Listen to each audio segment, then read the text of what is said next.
Tonight, we are putting the folks at Rainbow Railroad in the spotlight. Based in Toronto and New York, the organization has become a lifeline for LGBTQ+ people worldwide. They help them find safety and community when all seems lost. Among them, Latoya Nugent. After being arrested and charged in Jamaica for exposing alleged sexual predators, she came to Canada through Rainbow Railroad and now works for them, helping people at risk. Here's our conversation. Kimahli Powell and Latoya Nugent are with me now in studio. Kimahli is the CEO at Rainbow Railroad, and Latoya is their head of engagement. Thank you both so much. You know, I think this is an important conversation. Kimahli, I want to start with you. Tell me a little bit, for folks that are at home and don't know what Rainbow Railroad is, what kind of work do you do? Thanks for having me. Rainbow Railroad is an international organization based in Toronto, but also based in New York. And our mission is very specific. We help LGBTQI+ people around the world facing persecution find a pathway to safety. And so every year we have thousands of requests, 15,000 in 2023, from people all around the world who are facing imminent danger just because of their sexual orientation or gender identity expression. And we, working with partners all around the world, find pathways to safety for those individuals, including here in Canada. Yeah, and I mean, if you are a Canadian, it can sometimes be easy to lose sight of the global picture. Zoom out for me and tell me how big of an issue this is when it comes to the persecution of this community outside of this country. So in December of 2023, Russia's Supreme Court declared that LGBTQI human rights defenders were equivalent to terrorist groups. And that's part of an ongoing campaign to target human rights defenders who are just trying to advocate for rights in their community. That's made them targets of violence and persecution, and that's happening all around the world. In the middle of 2023, Uganda passed the Anti-Homosexuality Act. It is the most egregious piece of legislation targeting the LGBTQI+ community. Members of the community there face including the death penalty for just being members of the community. There have been forced evictions, people being victims of violence, and in the 63 countries that still criminalize same-sex intimacy, it's the conditions of that criminality which is causing the request for assistance. Latoya, let me bring you into the conversation here. You're from Jamaica. Tell me a little bit about your story and what you faced when you were living there. Yeah, thanks for having me. So I grew up in Jamaica, and one of the things that we know about Jamaica is that the cultural attitudes of the people, the legislative framework, the policy framework, it criminalizes you as an LGBTQI+ individual, and because it criminalizes you, it gives the community, or it gives, family members, it gives employers almost the right to discriminate against you because of your LGBTQI+ identity. Jamaica is also a very religious country, and its religion is steeped in conservatism, and so that kind of approach or that kind of attitude towards the LGBTQI+ community lends itself to the severe forms of violence and persecution that people experience as a result. So tell me what it was like growing up there as a gay teenager and then a gay woman in Jamaica. So that's interesting for me because for a very long time I experienced what I now know as internalized homophobia. Because I'm growing up in this homophobic culture. I hated my own self because of my lesbian identity. I also thought for a very long time that it was wrong, it was criminal, it was, anti-God to identify as a lesbian. And I struggled with that for a very long time, primarily in my late teen years and my early 20s, when I realized that I fell in love with a woman I was shocked. I was surprised. I didn't know what to do with myself. And for a very long time, I did not reveal that information to anyone because I thought that I was doing something wrong. I thought something was wrong with me.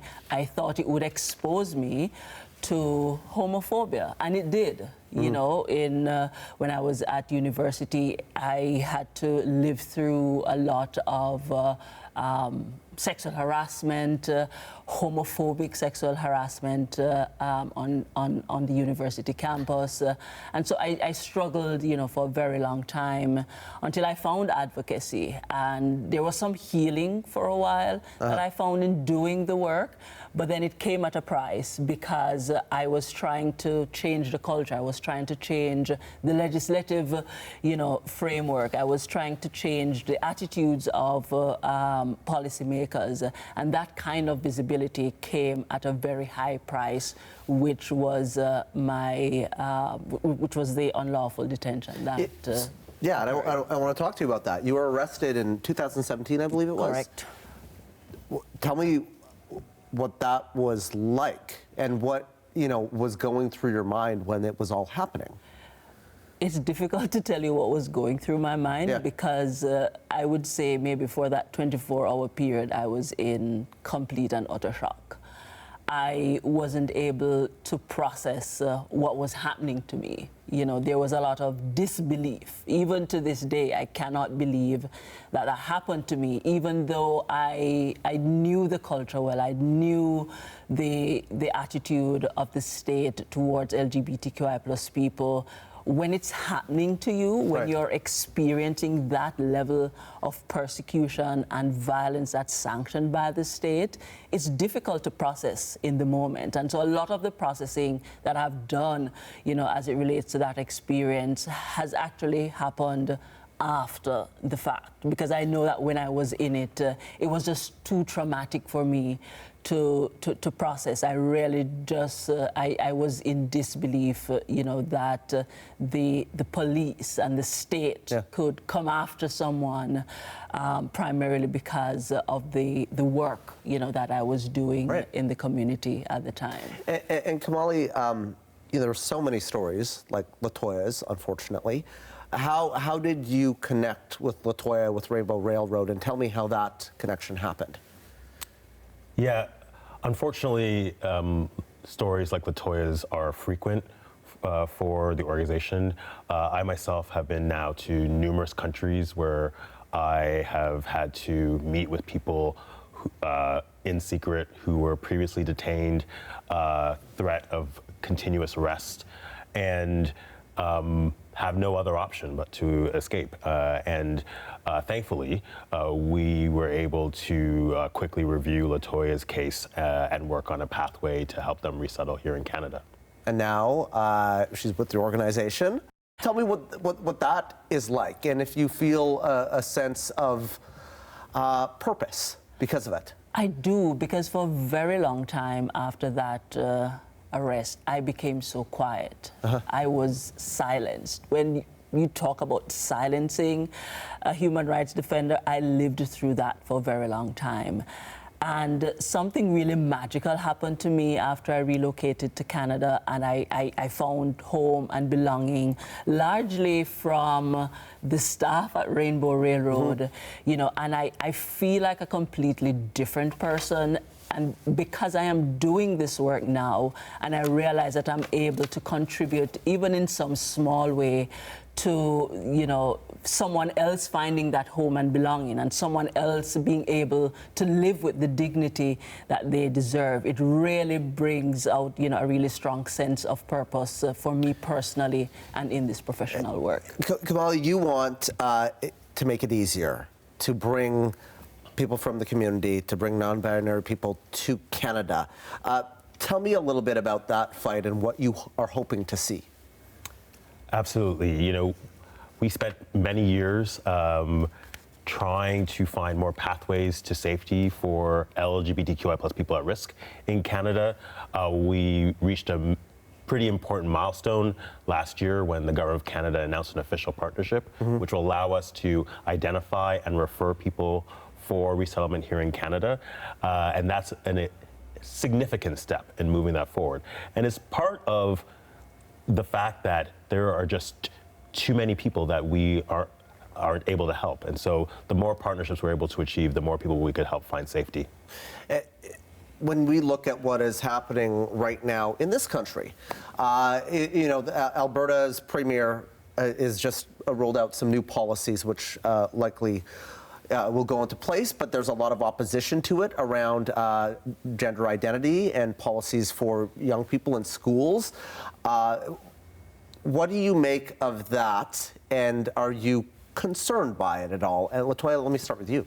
I am concerned by it. And I'm familiar, with that rhetoric.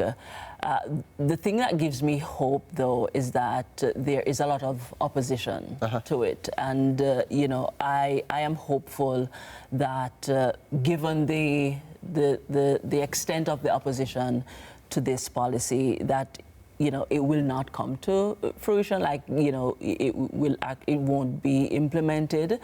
But even if it is, Alberta is considered to be, one of the more conservative provinces in Canada.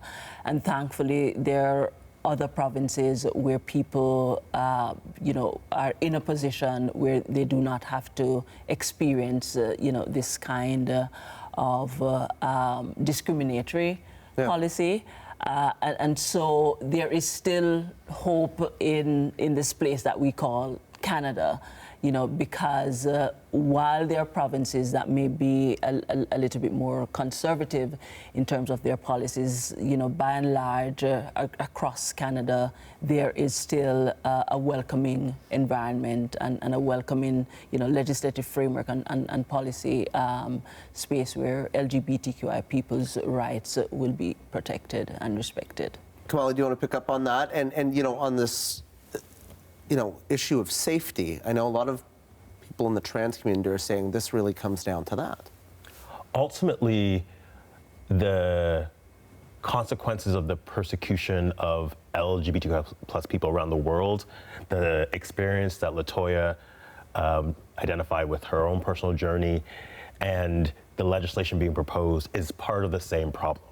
Ultimately, it's about how do you keep people safe. And what we know for sure is that any criminality or any legislation that prohibits or limits people's ability to be who they are has serious negative consequences. It is what we know for sure is that gender affirming care, or the ability to allow people to express themselves, is life-saving. It prevents harmful abuses, it prevents people from suicide, and so preventing any legislation that will put a limit on that gender affirming care, or the ability for an individual or a child to understand how they identify, can have a lot of consequences. And the reality is that, of course, while we hope that every child has the supportive network of a family that can help them, guide them through those choices, in many cases, we know firsthand, we see it every day at Rainbow Railroad, where people are fleeing families who are trying to persecute them. And so the state just doesn't have a role in interfering with the gender affirming care of a child. Tell me what is ahead for Rainbow Railroad, and we're 2024 now, but as I said, there are so many countries still around the world where this continues to be an issue. Do you see a day when there's not a need for a Rainbow Railroad? There are now 110 million people displaced around the world. That's the highest number since World War II. I think we're always going to need to exist as the world continues to face serious challenges. But what gives me hope is, as a Canadian-born citizen doing this work, I've always envisioned, just like the founders, I think, of Rainbow Railroad envisioned people like me running the organization. It gives me hope that people like Latoya are leading the future of this organization, which is reflective of the people that we help and serve. And Latoya, let me just wrap up by asking you, if there is a little girl that's watching this in Jamaica or in a country where they might have faced what you faced when you were growing up, what would your message be? There's hope on the other side. Simple as that. There's hope on the other side. And organizations like Rainbow Railroad, that provide the kind of support that they do to people who are in situations like the one I was in.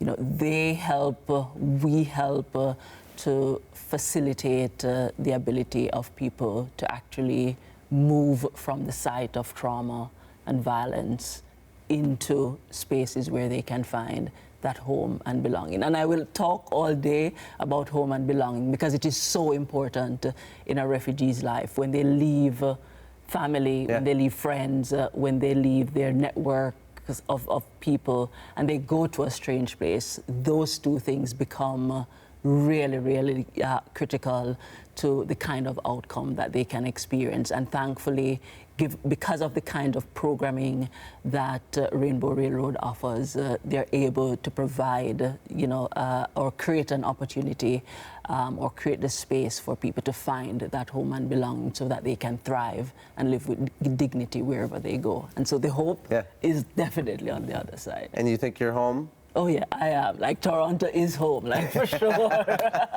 Even the cold of it. Even the cold of it, yeah. Not as warm as Jamaica. Listen, Kimahli Powell, Latoya Nugent, thank you guys both so much. Yes, Appreciate it. Thank you for having me.